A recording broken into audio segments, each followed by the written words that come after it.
Hello friends, welcome to online study. और आज की वीडियो में हम बात करेंगे हमारी समावेशी शिक्षा की कक्षा 8 के बारे में। तो 8th क्लास है आज हमारी, और हमारा जो टॉपिक है वो है आज का हमारा मंदबुद्धि बच्चे। तो हमारी अभी तक 7 क्लास हो चुकी हैं। तो जिन लोगों ने अभी तक वो 7 क्लास नहीं देखी हैं तो प्लेलिस्ट आप चेक कर सकते हो। समावेशी शिक्षा 3rd सेमेस्टर की प्लेलिस्ट बनी हुई है, आप वहाँ से जा कर के हर एक वीडियो चेक कर सकते हो। और अगर आपको नोट्स की पीडीएफ चाहिए तो पीडीएफ आपको हमारे टेलीग्राम ग्रुप पर अवेलेबल हो जाएगी। तो लिंक डिस्क्रिप्शन में दे दिया गया है, आप वहाँ से जा कर के टेलीग्राम ग्रुप को ज्वाइन कर लीजिए और पीडीएफ को वहाँ से डाउनलोड ईजिली आप कर लेना। और अगर आप बुक परचेज़ करना चाहते हैं तो आप किसी भी पब्लिकेशन की बुक परचेज़ कर सकते हो, जो कि आपको काफ़ी ज़्यादा हेल्प करेगी आपको एग्ज़ाम को लेकर के। तो देखिए, ये हमारा सेकंड लास्ट टॉपिक है। उसके बाद हमारा लास्ट टॉपिक आएगा 7 पॉइंट आएगा। फिर कुछ एक दो चीज़ें और हैं जो हम डिस्कस करेंगे बच्चों के बारे में। और उसके बाद हमारा जो इसका ए पोर्शन है इस समावेशी शिक्षा का, वो है ख़त्म हो जाएगा। तो ए पोर्शन हमारा ख़त्म हो जाएगा। उसके बाद फिर हम इसमें ऑब्जेक्टिव टाइप क्वेश्चंस और जो और क्वेश्चंस दिए हुए हैं वो करेंगे। फिर उसके बाद हम अपना बी पोर्शन स्टार्ट करेंगे और जल्दी ये ख़त्म कर लेंगे। तो चलिए स्टार्ट करते हैं आज का हमारा टॉपिक। तो स्टार्ट करने से पहले मैं आपको बता दूं, वीडियो आपको अच्छी लगे तो आप लाइक, शेयर, कमेंट और चैनल सब्सक्राइब ज़रूर कर दीजिएगा। और स्टार्ट करते हैं। छोटा सा टॉपिक है, समझ के चलोगे तो और ज़्यादा बेटर रहेगा आपके लिए। तो मंदबुद्धि बच्चे, तो आप मंदबुद्धि बच्चों से आप क्या समझते हो? तो आप इसको इस तरीके से देख सकते हो कि मंदबुद्धि क्या होता है। मंद आप किसको, जो कम होती है, ठीक है। और बुद्धि को आप पता ही है, जिनके अंदर कम बुद्धि होती है या उनकी बुद्धि बिल्कुल सामान्य बालकों की तरह काम नहीं कर पाती है, तो वे सभी बालक मंदबुद्धि में आ जाते हैं। तो उसकी परिभाषा हम क्या लिख सकते हैं? तो मंदबुद्धि बच्चे या मानसिक मंदता का तात्पर्य औसत से कम मानसिक योग्यता से है। ऐसे बालक प्रतिभाशाली बच्चों के ठीक विपरीत होते हैं।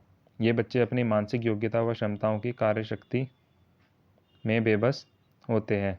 तो देखिए, मानसिक मंदता का तात्पर्य औसत से कम मानसिक योग्यता से है। यानी कि जो औसत है, मान लीजिए आप अगर 20 वर्ष के हैं और 20 वर्ष की उम्र में आपकी मानसिक आयु जितनी होनी चाहिए, आपकी मानसिक स्थिति जितनी होनी चाहिए, उससे अगर आपकी कम है तो आप मंदबुद्धि में गिने जाओगे। दूसरी चीज़, आपकी उम्र के प्रतिभाशाली जो बालक होते हैं उनके बिल्कुल विपरीत होते हैं आप।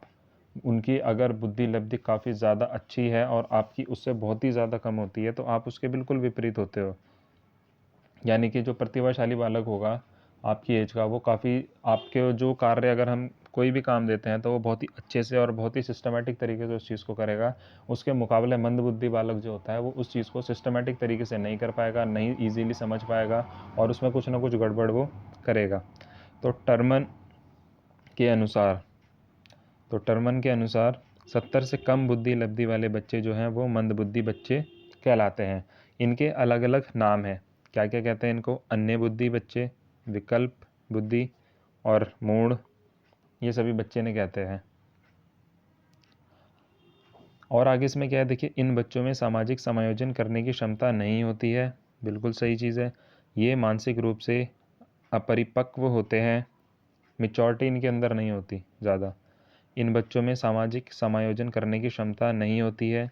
देखिए, समायोजन भी ये अच्छे से नहीं कर पाते हैं क्योंकि इनकी जो बुद्धि लब्धि है वो कम होती है। तो ये समायोजन सिर्फ उन्हीं बच्चों के साथ कर सकते हैं कि जो इन्हीं की जैसे होंगे, जो इनकी मंदता वाले जो बालक हैं, ये इन्हीं की अगर कैटेगरी के बच्चे हैं तो ये उन्हीं के साथ समायोजन कर सकते हैं। पर इनसे सामान्य स्थिति वाले बालक आ गए या प्रतिभाशाली आ गए तो उनके साथ ये समायोजन नहीं कर पाएंगे। और इन बच्चों में कुछ भावना ग्रंथियाँ, हीनता ग्रंथियाँ और श्रेष्ठ भावना ग्रंथि पाई जाती है। इनमें संवेगात्मक स्थिरता नहीं पाई जाती है, जिसके कारण इनमें अनेक दोष उत्पन्न हो जाते हैं। तो इसी कारण से इनमें देखिए दोष भी अनेक उत्पन्न हो जाते हैं, क्योंकि ये देखिए, आप ये मान के चलिए ये समायोजन किसी के साथ नहीं कर पाएंगे, अलग रहेंगे, तो दोष भी इनके अंदर आएगा।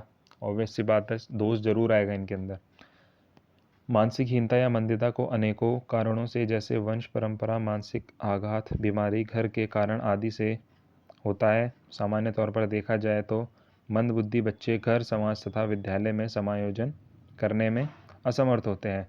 तो ये समायोजन करने में असमर्थ होते हैं। मंदबुद्धि, देखिए मैं आपको एक एग्जाम्पल देता हूँ जहाँ पर मैं टीचिंग कर रहा हूँ, तो वहाँ पे देखिए एक बच्चा है कक्षा 4 का, या हाँ कक्षा 4 का बच्चा है वो, तो उसको मैं कह सकता हूँ कि वो मानसिक रूप से मंद है, वो मंद बुद्धि है उसके अंदर। तो देखिए उसकी मैं कुछ आपको एक्टिविटीज़ बताता हूँ। तो ऐसे बालक देखिए क्या करते हैं, जैसे कि मैंने उसके अंदर ऑब्जर्व किया, वो क्या करते हैं, उनको खेल खिलाओ, खेल में वो बढ़िया रहेंगे। उनको मतलब अनावश्यक चीज़ अगर आप कुछ भी और करवाते हो तो उसमें बहुत ज़्यादा वो एक्टिवनेस अपनी दिखा लेंगे। खेल वो अच्छे से खेल लेता है, ठीक है, और कोई अगर उसको कुछ काम दो वो कर लेगा। पर अगर उसको हम पढ़ाई से संबंधित कोई भी बात बताएंगे या उसको बैठ के अगर हम समझाएंगे या उसको हम कितना ही किसी चीज़ के टॉपिक के ऊपर बात बता रहे हैं, वो उस चीज़ को 2 मिनट ध्यान से सुनेगा पर फिर उसको दिमाग से निकाल देगा। ऐसी ये हरकतें जो है मंदबुद्धि वाले बच्चे काफ़ी ज़्यादा करते हैं। इनके अंदर देखिए एक खासियत और होती है, बुक में ये सारी चीज़ें नहीं कही गई है। तो इनके अंदर खासियत ये होती है कि देखिए जो अलग चीज़ होती है, देखिए पढ़ाई में ये कम रहते हैं, समायोजन ही जल्दी से नहीं कर पाते हैं। पर कुछ मंदबुद्धि बालक ऐसे होते हैं जो क्या करते हैं, कुछ अलग एक्टिविटीज़ उनके अंदर, मतलब उनके अंदर जो अलग एक्टिविटीज़ होती हैं उनको वो बहुत अच्छे से कर लेते हैं। कुछ कुछ चीज़ें इनके अंदर ऐसी होती है कि ये किसी काम को बहुत ही अच्छे से और बहुत ही समझदारी के साथ करेंगे, जिससे कि आप इनको कंपैरिजन नहीं कर पाओगे कि ये बालक मंदबुद्धि है। पर और अगर सामान्य बच्चों की तुलना में अगर आप उनका कंपैरिजन करो तो ये उनसे काफ़ी ज़्यादा पिछड़े हुए होते हैं, क्योंकि ये कोई एक आधी चीज़ ही सही कर पाएंगे, वरना ये नहीं कर पाते हैं। आगे देखते हैं, चलिए इसमें मंदबुद्धि बच्चों की क्या क्या विशेषताएं होती है। तो इन बच्चों की समझ में कोई बात सरलता से नहीं आती है। जैसे मैंने आपको बताया, मैंने आपको एक बच्चे का एग्जांपल दिया कि मैं उसको एक दिन समझा रहा था या मैं उसको पढ़ा रहा था, मैंने उसको बहुत सारा काम दिया। मैंने उसको बोला कि देखिए 4th क्लास का बच्चा है तो उसको काफ़ी चीज़ें आनी चाहिए, पर उसको अगर मैं समझाऊं उस समय पे तो वो थोड़ा सा समझ रहा था, पर अगर मैं 2 मिनट बाद उससे वही चीज़ दोबारा पूछने लग जाऊँ तो उसके दिमाग से वो चीज़ें आउट हो जाती है, तो समझ नहीं आता उन्हें। सेकेंड है, ऐसे बालक स्वयं से निर्णय नहीं ले सकते हैं। स्वयं से निर्णय नहीं ले सकते क्योंकि देखिए इनकी जो सोच होती है सीमित होती है, तो ये स्वयं से कोई निर्णय नहीं ले पाते हैं। अगला है, इसमें आत्मविश्वास का अभाव होता है। आत्मविश्वास बिल्कुल नहीं होता है ऐसे बालकों के अंदर, इसीलिए उन्हें मंदबुद्धि कहा गया है। और इसी वजह से आत्मविश्वास जब उनके अंदर नहीं होता है तो इसीलिए वो स्वयं से निर्णय कोई नहीं ले पाते हैं। 4th पॉइंट है, शारीरिक रूप से हीन होते हैं। शारीरिक रूप से हीन होते हैं और इनमें सीमित व साधारण रुचियाँ होती हैं। देखिए वही बात है, सीमित और साधारण रुचियाँ इनके अंदर होती हैं, ज़्यादा एक्सपर्ट ये नहीं होते हैं। कुछ कुछ चीज़ें होती हैं कि जो ये थोड़ा अच्छे से कर लेते हैं, अच्छे से समझ लेते हैं, पर हर चीज़ में ये परफेक्ट नहीं होते ऐसे बालक। और मानसिक रूप से पिछड़े बच्चों की अब समस्याएं देखते हैं, क्या क्या इनकी समस्याएं रहती हैं। तो मंदबुद्धि बच्चों में के समायोजन में घर, समाज, परिवार व शिक्षा संस्थान महत्वपूर्ण भूमिका निभाते हैं और ये सभी साथ साथ चलते हैं। किसी एक के बिना भी बच्चे का विकास पूर्ण नहीं हो सकता है और इनकी समस्या कुछ निम्न है। तो सही बात है, देखिए अगर आप विद्यालय में अगर बालक जा रहा है तो उसका विद्यालय का वातावरण अच्छा होना चाहिए, घर का वातावरण अच्छा होना चाहिए, समाज का वातावरण अच्छा होना चाहिए, उसके दोस्तों के साथ उसका वातावरण अच्छा होना चाहिए। तो सभी लोग जब उसके साथ अच्छा व्यवहार करेंगे तो वो अपना काम को और अच्छे से करेगा और अच्छे से चीज़ों को समझेगा और काफ़ी सारी चीज़ें जो हैं वो अच्छे से करने की कोशिश करेगा। पर अगर ये इनमें से कोई भी एक चीज़, मान लीजिए विद्यालय में उसको अच्छा चीज़ें मिल रही हैं, टीचर बढ़िया समझ रहा है, बढ़िया बता रहा है, घर पर उसको वो माहौल नहीं मिल पा रहा है, तो वो नहीं कर पाएगा। या फिर वो घर पर बहुत ही अच्छे से रह रहा है, सारी चीज़ें घर वाले उसको समझते हैं, सारी चीज़ें बताते हैं, अच्छे से पढ़ाते हैं, सब चीज़ें कराते हैं, और विद्यालय में उसको ये चीज़ें नहीं मिल पा रही है तो भी वो नहीं कर पाएगा। तो उसको जो माहौल है वो सभी बढ़िया माहौल मिलना चाहिए उसको। अब देखिए इनकी मानसिक रूप से पिछड़ने के बच्चों की क्या क्या समस्या होती हैं। पहली, शारीरिक व मानसिक विकास की समस्या। उसके शारीरिक विकास सही से नहीं हो पाया, उसका मानसिक विकास सही से नहीं हो पाया, तो सबसे पहला कारण तो ये है उसकी जो मंदबुद्धि जो बच्चा है उसका सबसे पहला कारण ये हो गया कि उसका शारीरिक और मानसिक विकास जो है वो सही से नहीं हो पाया है, उसमें कहीं ना कहीं समस्या रह गई है। दूसरी, पारिवारिक समायोजन।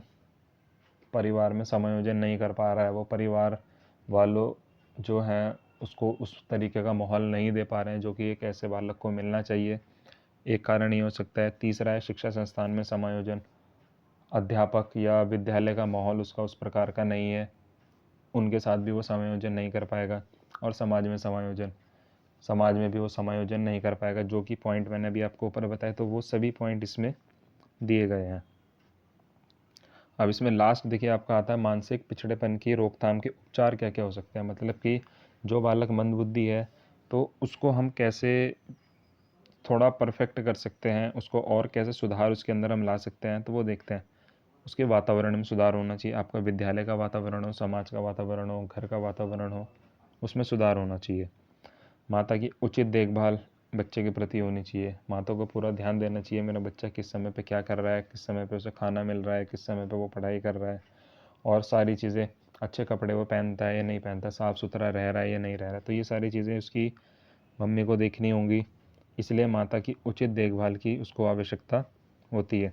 जन्म दर पर नियंत्रण, देखिए ये पॉइंट इसमें क्यों आया, जन्म दर पर नियंत्रण। नियंत्रण इसलिए देखिए, अगर एक परिवार में अगर मान के चलिए 5 बच्चे हैं, तो 5 बच्चों पर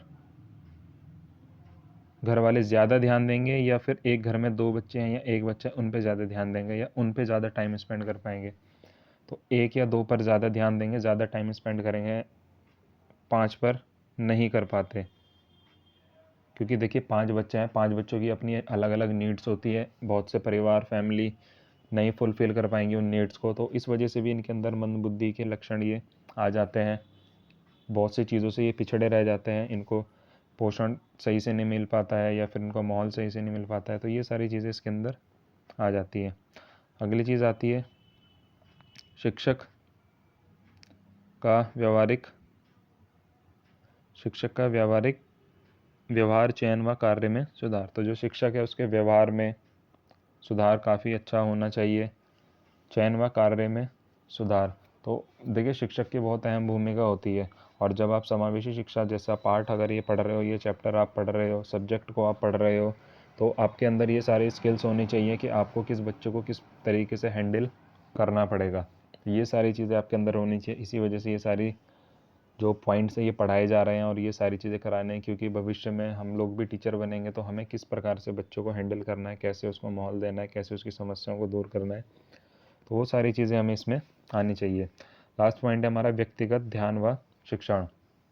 व्यक्तिगत ध्यान देने का मतलब ये हो जाएगा आपका कि अगर कक्षा में 10 बच्चे हैं या 20 बच्चे हैं, तो आपको पर्टिकुलर एक बच्चे पर ध्यान ज़रूर देना पड़ेगा कि हर बच्चा सही से काम कर रहा है या नहीं कर रहा है, या उसको कोई समस्या तो नहीं आ रही है। तो ये सारी चीज़ें आपको इसके अंदर देखनी पड़ेंगी। तो ये थी हमारा आज का टॉपिक, मंद बुद्धि वाले बच्चे। और अगला टॉपिक जो हम नेक्स्ट क्लास में करेंगे, लास्ट टॉपिक रहेगा हमारा इसका, जो कि हमारा क्या चल रहे थे, बालकों के प्रकार, ये आपके चल रहे थे, बालकों के प्रकार चल रहे थे समावेशी शिक्षा में। तो लास्ट पॉइंट हमारा हो जाएगा अगली वीडियो में सृजनात्मक बच्चे, ये करेंगे। फिर उसके बाद हम अपने आगे का 1-2 पॉइंट्स हैं वो डिस्कस करेंगे, और फिर उसके बाद क्वेश्चंस जो हैं इसके वो मैं आपको सेंड करूँगा, या मैं आपको बताऊँगा, क्योंकि क्वेश्चंस जो मेरे पास अवेलेबल हैं वो मैं आपको कराऊँगा, जो कि आपके एग्ज़ाम में हेल्प करेंगे। तो आज की वीडियो में इतना ही। Thank you. अगर आपको वीडियो अच्छी लगी तो आप वीडियो को लाइक शेयर ज़रूर कर देना, और PDF आपको टेलीग्राम पर मिल जाएगा। धन्यवाद।